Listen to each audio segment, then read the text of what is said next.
Warahmatullahi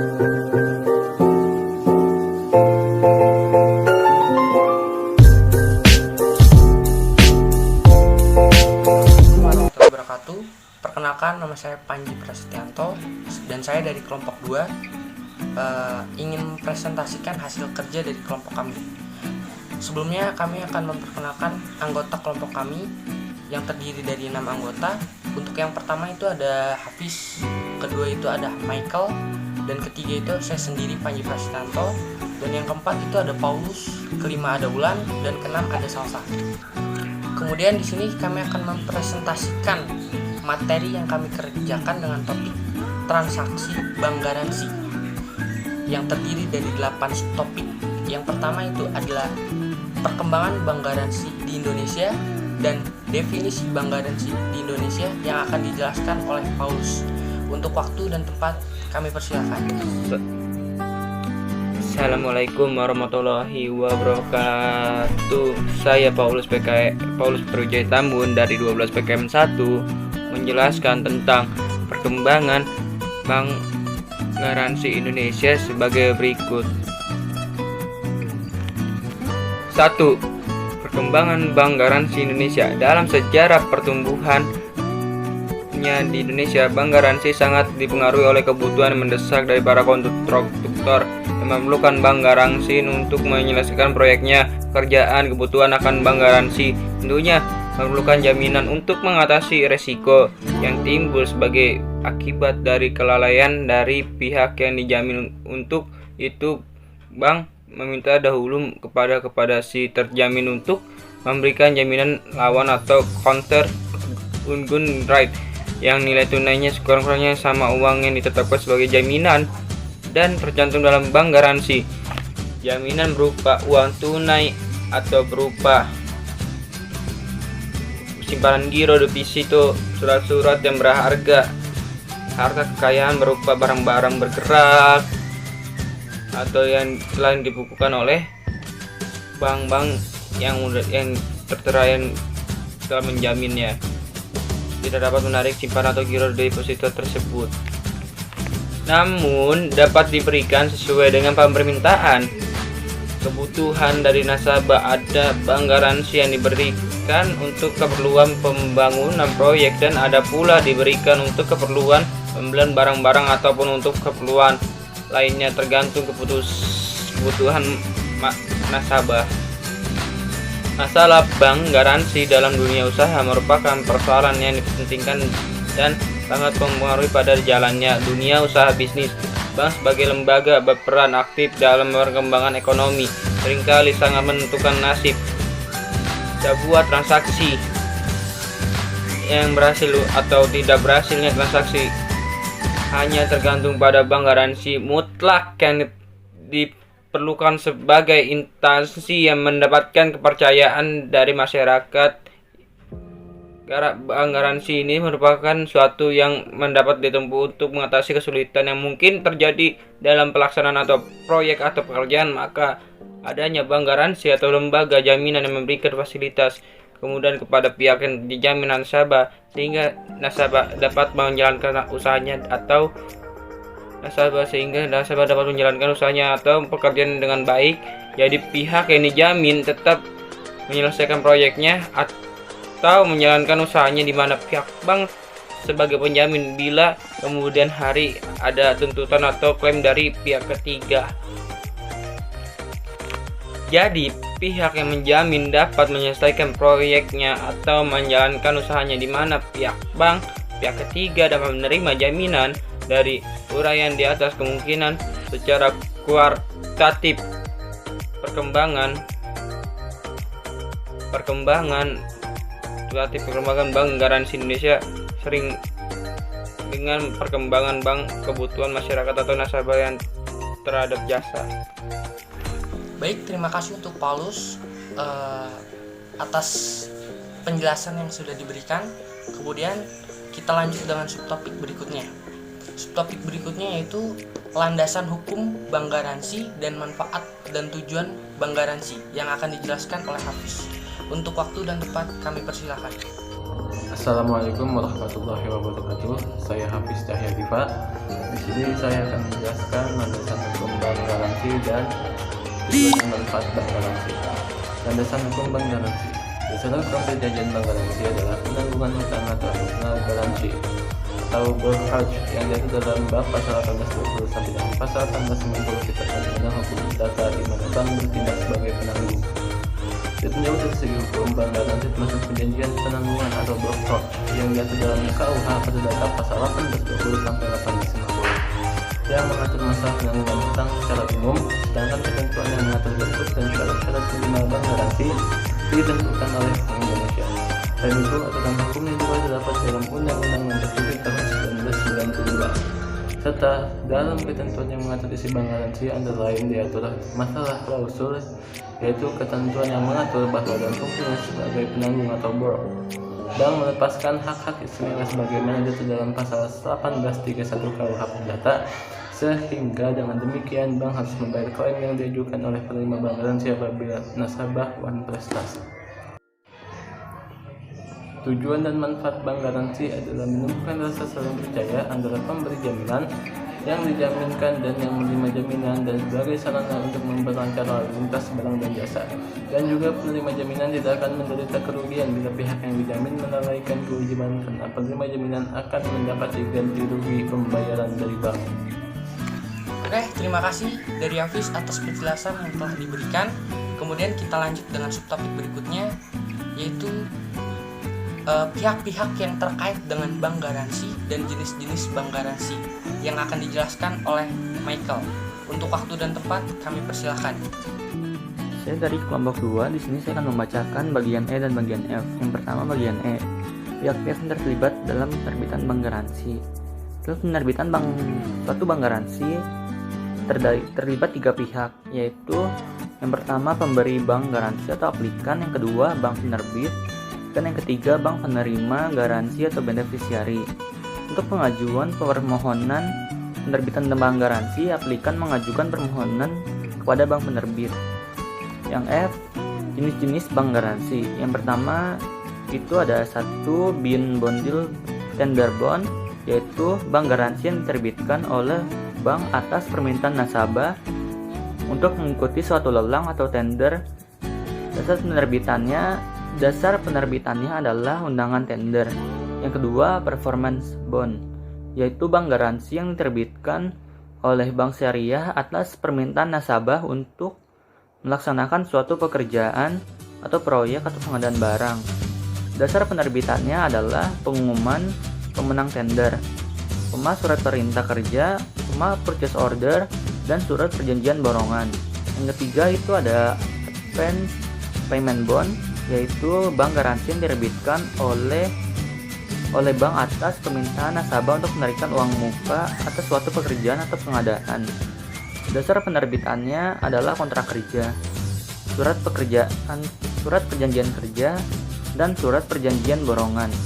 Yang keempat itu ada retention bond, yaitu bank garansi yang diterbitkan oleh bank atas permintaan nasabah sebagai jaminan atas pemeliharaan perawatan setelah suatu pekerjaan atau proyek selesai.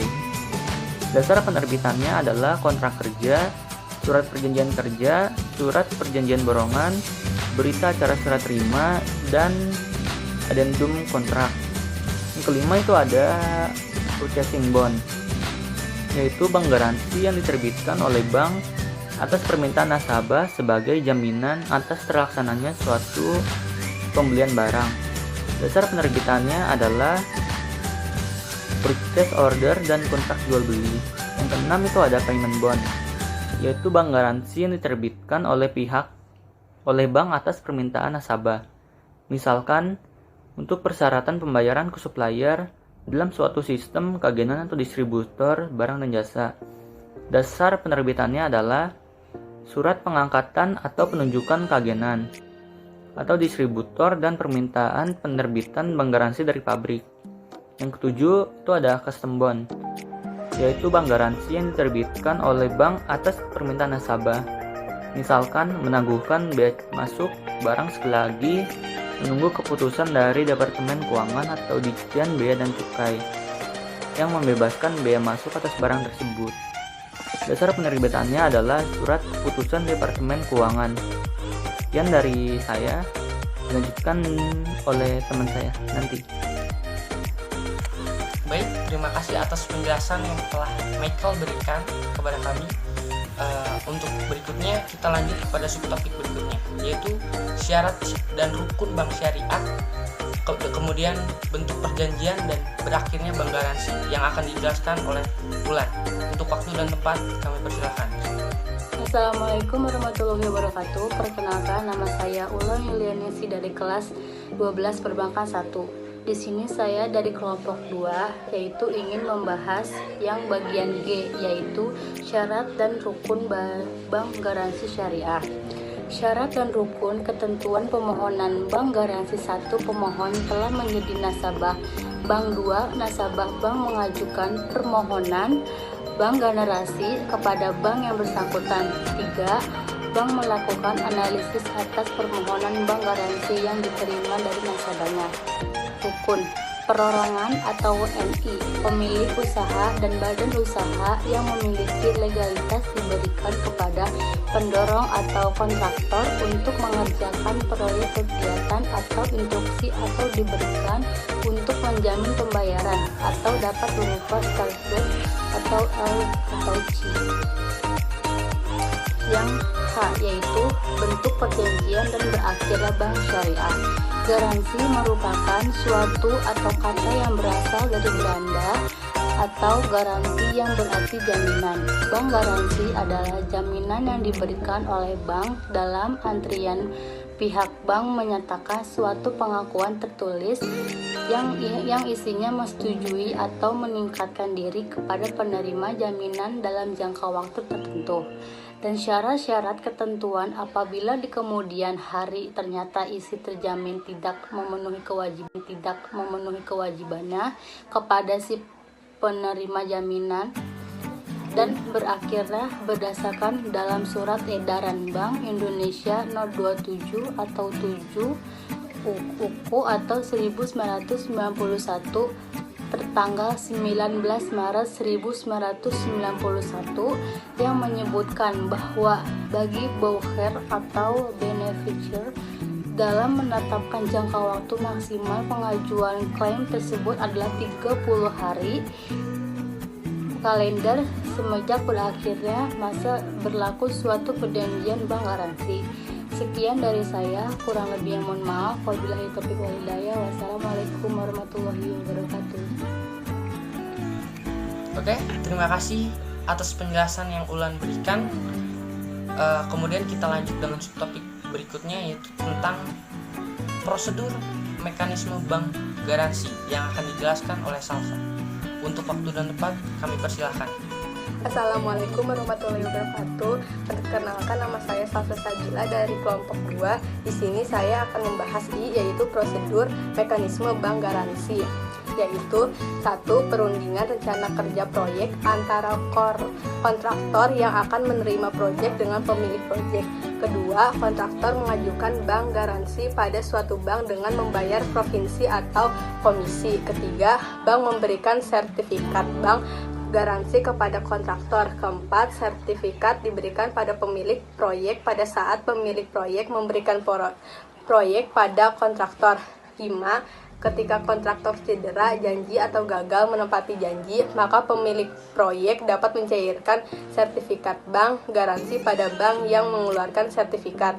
Keenam, bank penjamin akan membayar sertifikat bank garansi pada pemilik proyek. Ketujuh, ketika pekerjaan atau proyek dapat diselesaikan oleh kontraktor, maka sertifikat bank garansi harus dikembalikan. Sekian dari saya. Wassalamualaikum warahmatullahi wabarakatuh. Baik, terima kasih atas penjelasan yang telah Salsa berikan. Berikut adalah sebuah materi yang kami kerjakan untuk presentasi dari kelompok. Kemudian setelah kami mempresentasikan hasil presentasi dari kami akan menjawab pemecahan kasus dengan soal bagaimana menurut kalian, apa pentingnya kontrak bank garansi itu dilakukan. Kemudian apa yang terjadi apabila salah satu pihak dalam kontrak bank garansi melakukan pembatalan secara sepihak. dan bagaimana proses penyelesaian dalam sengketa permasalahan ini. Kebetulan untuk pemecahan kasus saya sendiri yang akan menjawabnya. Untuk pertama saya akan menjawab pentingnya kontrak bank garansi adalah memegang peran sebagai janji dari sebuah bank bahwa mereka akan memikul tanggung jawab debitur jika kontraknya tak terpenuhi. Kemudian menjamin pengembalian uang muka pembeli apabila penjual gagal menyediakan barang dalam kualitas dan kuantitas sesuai kontrak. Kemudian untuk soal berikutnya, apabila salah satu pihak dalam kontrak bank garansi melakukan pembatalan secara sepihak, bagaimana proses penyelesaian dalam sengketa tersebut? Seperti yang kita tahu, perjanjian bank garansi merupakan suatu perjanjian tertulis yang isinya bank menyetujui untuk mengikatkan diri kepada penerima jaminan guna memenuhi kewajiban terjamin dalam suatu jangka waktu tertentu dan dengan syarat tertentu berupa pembayaran sejumlah uang tertentu apabila terjamin di kemudian hari ternyata tidak memenuhi kewajiban, atau Direks Bank Indonesia atau SKBI nomor 11/110 Keperdata Dir UU PB tanggal 18 Maret 1991 tentang pemberian jaminan oleh bank dan pemberi jaminan oleh lembaga keuangan bukan bank. Demikian pada saat kita mengambil contoh pada kasus ini terhadap yang terjadi apabila pada saat PT A mengajukan permohonan fasilitas bank garansi, maka pihak yang terlibat dalam perjanjian tersebut yakni pihak penjamin, kedua pihak terjamin, ketiga pihak penerima jaminan. Yang pertama itu pihak penjamin, yaitu pihak bank yang memberikan jaminan. Kemudian pihak terjamin yaitu pihak bank yang dijamin atau pihak yang mengajukan permohonan, misal PTA. Kemudian pihak ketiga pihak terjamin, yaitu pihak yang dijamin atau pihak yang mengajukan permohonan PTA. Kemudian ketentuan umum mengenai bank garansi diatur dalam KUHP Perdata yang biasanya disebut dengan broch atau jaminan orang berdasarkan ketentuan pasal 1824 KUHP Perdata dinyatakan bahwa penanggung atau jaminan harus ditentukan secara tegas. Dengan demikian, pada saat melakukan perjanjian bank garansi telah ditentukan para pihak yang memperoleh fasilitas jaminan. Kemudian seperti yang telah dijelaskan di atas bahwa antara induk perusahaan dengan anak perusahaan merupakan suatu badan hukum yang mandiri. Meskipun saham dalam anak perusahaan sebagai dimiliki oleh induk perusahaan, oleh karena itu apabila PT B akan menggunakan fasilitas garansi terlebih dahulu harus mengajukan permohonan kepada pihak bank. Berarti kita harus mengajukan permohonan kepada pihak bank, baru bisa disetujui. Sekian, terima kasih.